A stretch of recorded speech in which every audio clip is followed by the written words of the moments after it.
Kajian Islam. Dalam hadis yang lain juga dikatakan, la yamutanna ahadukum illa wa huwa yuhsinu dhanni billah. Janganlah seorang di antara kalian meninggal melainkan dia berbaik sangka kepada Allah Subhanahu wa taala. Berbaik sangka kepada Allah Subhanahu wa taala. Barangkali kematian atau keadaan yang berat ini yang mendekati kematian, dia yakin kepada Allah ini adalah yang terbaik baginya. Kalau dia tidak husnudzan kepada Allah, buat apa dia berdoa dan beribadah kepada Allah? Buat apa dia sujud? Buat apa dia minta berdoa? Buat apa dia rukuk kepada Allah? Tawakkal kepada Allah. Wa may yatawakkal 'ala Allah fahuwa hasbuh. Dan barang siapa yang berserah diri, bertawakal kepada Allah, maka Allah akan mencukupi urusannya. Hadis yang tentang janganlah kalian meninggal melainkan berhusnudzan kepada Allah Subhanahu wa taala. Hadis ini diriwayatkan oleh Imam Muslim dan Imam Baihaqi dan Imam Ahmad. Kemudian itu yang pertama, yaitu ridha dengan ketentuan Allah Subhanahu wa taala. Tidak mengeluh begitu luar biasanya, tapi lebih memperbanyak berzikir kepada Allah. Intinya adalah ridha, berusaha untuk mengikhlaskan dan berusaha untuk menerima ketentuan Allah Subhanahu wa taala. Kemudian yang kedua, hendaklah ia berada pada keadaan takut hendaklah ia berada dalam keadaan cemas dan harap. Hendaklah orang yang sakit tersebut dalam keadaan cemas dan harap. Dalam keadaan cemas dan harap. Ya khafu iqaballah ala dhunubi wa yarju rahmata rabbih. Yaitu dia cemas.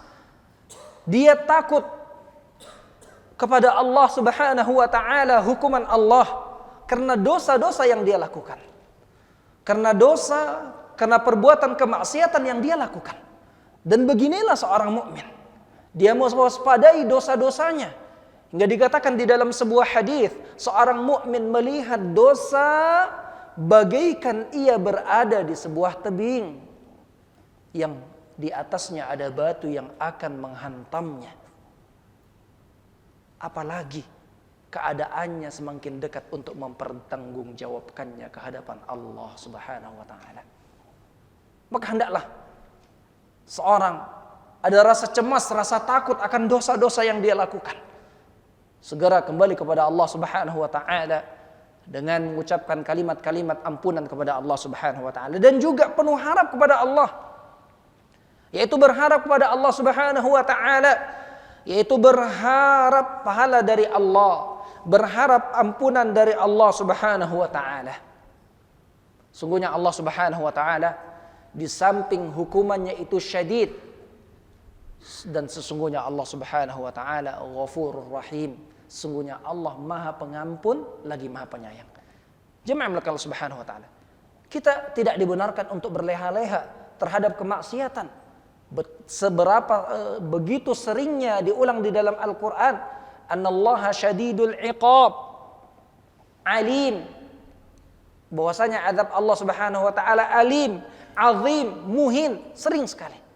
Dan juga kita sering mendapatkan di dalam Al-Qur'an Allah Subhanahu wa taala berkata, Subhanahu wa taala berfirman, Ghafurur Rahim. Betul enggak, Pak? Ghafurur Rahim. Maha Pengampun lagi Maha Penyayang. Maka orang yang akan merasakan orang yang dalam keadaan sakit, maka hendaklah dia juga penuh harap kepada Allah Subhanahu wa taala dan juga dia cemas atau takut akan dosa-dosanya karena iqab Allah Subhanahu wa taala sangat pedih, dan juga dia penuh harap kepada Allah Subhanahu wa taala. Hal ini selaras dengan hadis dari sahabat Anas radhiyallahu anhu, yang hadis ini diriwayatkan oleh Imam At-Tirmidzi dan sanadnya hasan, dan diriwayatkan juga oleh Imam Ibnu Majah, bahwasanya Nabi sallallahu alaihi wasallam menghampiri seorang anak muda yang dekat kepada kematiannya. Kemudian Nabi bertanya kepadanya, "Kaifa tajiduk? Kaifa tajiduka?" Kemudian Nabi bertanya kepadanya, "Bagaimana keadaanmu?" Kemudian dia berkata, "Wallahi ya Rasulullah, inni arju minallah wa inni akhafu dhunubi." Ya Rasulullah, sungguhnya aku berharap kepada Allah dan aku takut akan dosa-dosaku dan aku takut akan perbuatan-perbuatan kemaksiatanku. Maka Rasulullah sallallahu alaihi wasallam bersabda, "La tajtami'ani fi qalbi 'abdin fi mithli hadzal mawtin illa a'tahu Allah ma yarju wa ammanahu mimma yakhaf." Tidaklah berkumpul keadaan ini berharap kepada Allah Subhanahu wa taala ampunannya dan juga takut akan dosa yang telah diperbuat dalam keadaan seperti ini dekat kepada kematian, illa a'tahu Allah ma yarju, melainkan Allah akan memberikan kepadanya apa yang ia harapkan dan Allah Subhanahu wa taala mengamankan dia daripada apa yang ia takutkan. Ma'asyiral muslimin, maka hal ini perlu kita perhatikan dan perlu kita ingatkan kepada sanak famili yang mereka dalam keadaan kritis atau telah kematian dekat kepadanya. Kemudian jamaah melakukan Allah Subhanahu wa taala yang ketiga, yaitu tidak boleh meminta kematian. Tidak boleh berdoa meminta kematian.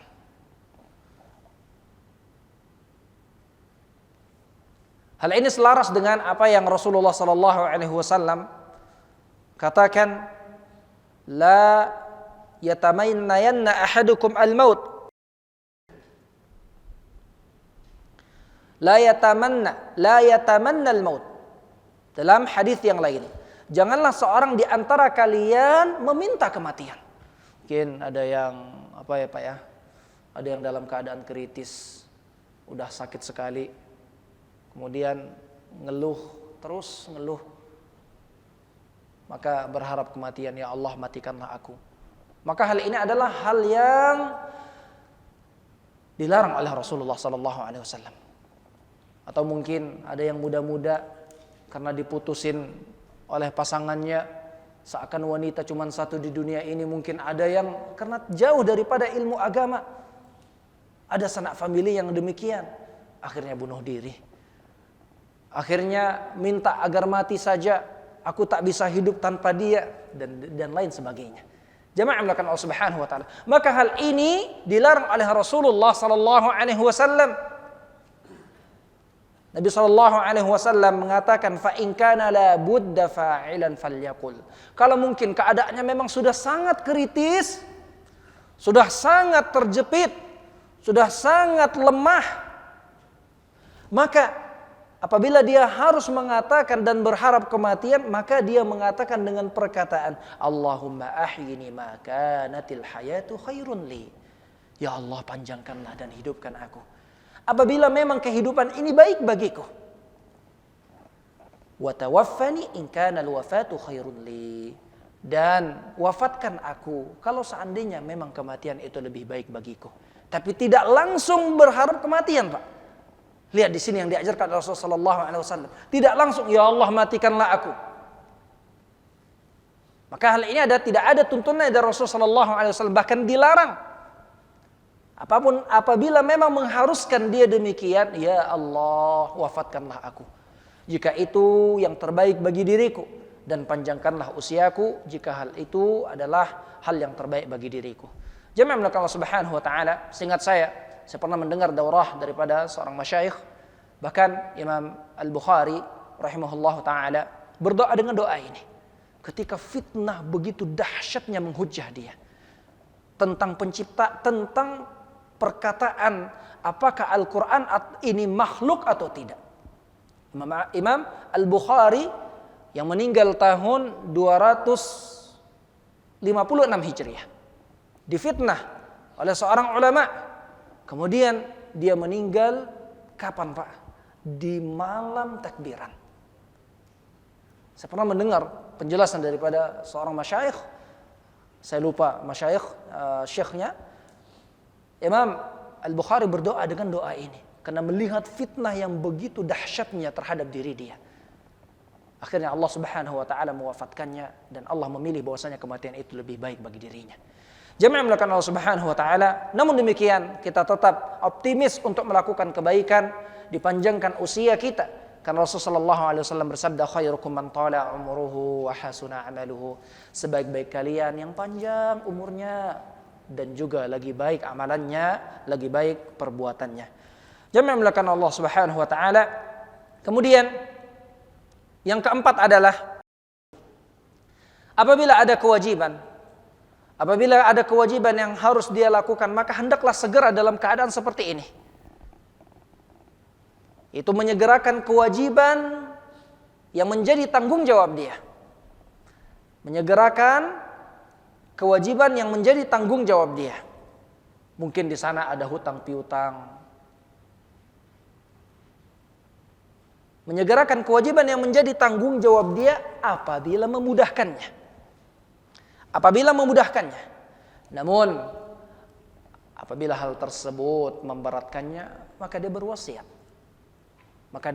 Menyampaikan, ini dalam hal ini, ada itu, ada kewajiban saya ini, ada tanggung jawab saya ini, dan lain sebagainya. Jamaah milik Allah Subhanahu wa taala. Maka poin yang keempat adalah hendaklah segera menyelesaikan kewajiban yang menjadi tanggung jawab dia apabila memudahkan, namun apabila tidak maka hendaklah dia menyampaikan wasiat. Kemudian yang keenam tentunya adalah berwasiat kepada Allah Subhanahu wa taala. Yang keenam adalah berwasiat kepada Allah Subhanahu wa taala. Yang keenam tentunya adalah berwasiat kepada keluarganya atau orang-orang terdekatnya, berwasiat kepada keluarganya atau orang-orang terdekatnya terkait keinginan yang ia lakukan, selagi wasiat tersebut tidak terlarang di dalam syariat ini. Yang keenam adalah yang kelima adalah berwasiat. Maka salah satu wasiat yang dilarang, Pak, apa Pak? Kira-kira Pak? Wasiat yang dilarang, mewasiatkan lebih dari 1/3 harta diberikan kepada seorang. Berwasiat untuk berwasiat dengan wasiat yang bermaksiat kepada Allah Subhanahu wa taala. Sebagian hartanya diberikan untuk acara kesyirikan atau acara yang tidak diridhai oleh Allah Subhanahu wa taala. Acara bid'ah, kemudian acara pengagungan terhadap jin dan acara-acara yang lainnya. Maka wasiat tersebut tidak boleh dijalankan. Maka ini adalah kurang lebih hal-hal yang penting, kami ambil ringkasnya saja. Di sini disebutkan banyak, yaitu kewajiban terhadap orang yang sakit, yaitu hendaklah dia ridha terhadap ketentuan Allah. Kemudian hendaklah dia berada dalam keadaan takut dan dalam keadaan cemas dan harap. Kemudian hendaklah dia tidak berdoa meminta kematian. Kemudian yang keempat, hendaklah dia segera menunaikan atau melaksanakan kewajiban yang menjadi tanggung jawab dia. Kemudian yang kelima, hendaklah dia berwasiat apabila dia melihat hal tersebut adalah penting. Ini adalah 5 hal yang perlu diperhatikan dalam hal ini. Kemudian jamaah melakukan Allah Subhanahu wa taala, setelah keadaan sakit tersebut, sebagian orang masuk kepada fase berikutnya. Ternyata sakitnya tidak sembuh. Semakin melemah, semakin keadaannya semakin tidak bisa beraktivitas, tidak bisa menggerakkan, melemah otot-otot dan seterusnya. Maka jamaah melakukan Allah Subhanahu wa taala, hal yang penting berikutnya adalah yang kedua, yaitu talqinul muhtadir, yaitu mentalkinkan orang yang akan menemui kematian.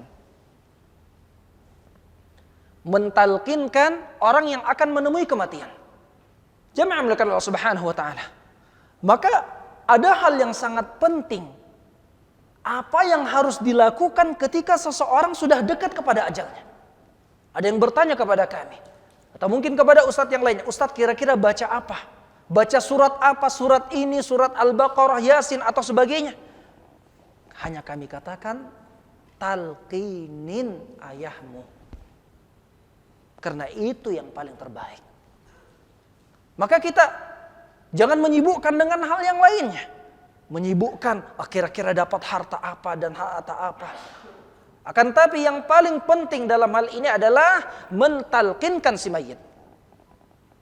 Jamaah Allah Subhanahu wa taala, an yulaqinuhu syahadata, yaitu dia mentalkinkan syahadat, yaitu la ilaha illallah, la ilaha illallah, asyhadu an la ilaha illallah Muhammadar Rasulullah, la ilaha illallah Muhammadar Rasulullah.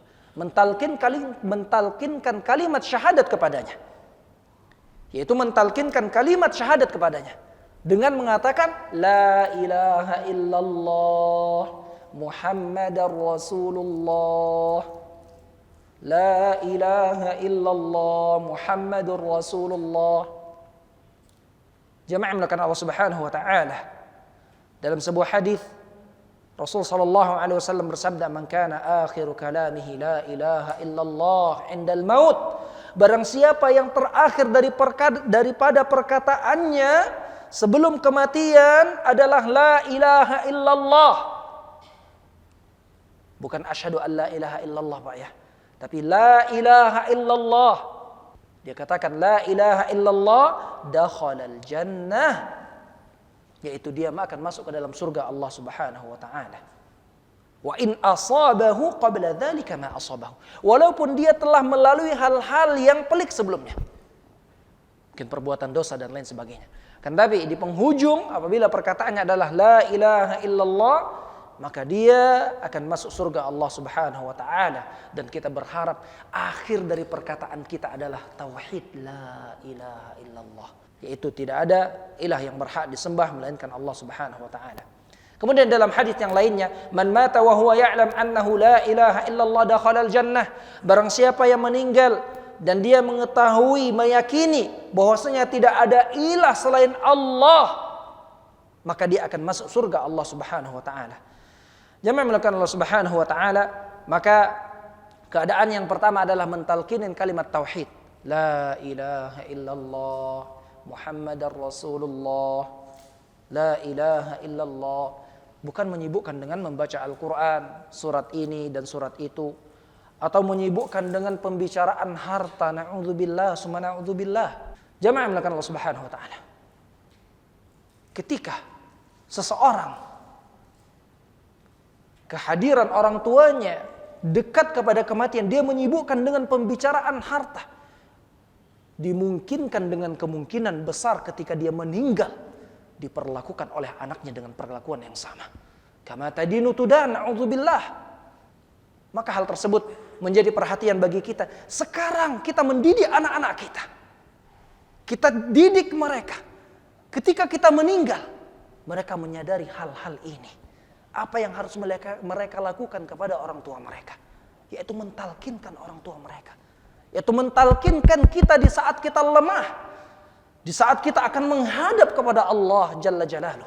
Kita siapkan anak-anak mereka akan makna kalimat tauhid ini, akan perbuatan menyibukkan diri kepada Allah Subhanahu wa taala, penyerahan diri kepada Allah Subhanahu wa taala. Dan dikatakan di sini yang kedua adalah an yad'u lahu, yaitu untuk berdoa. Di samping mentalkinkan yang nomor pertama, untuk mendoakan si mayit.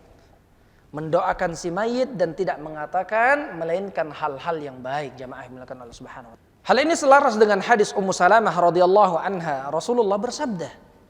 Rasulullah sallallahu alaihi wasallam bersabda, hadis ini dikeluarkan oleh Imam Muslim, "Idza hadartumul marid awil mayyit faqulu khaira."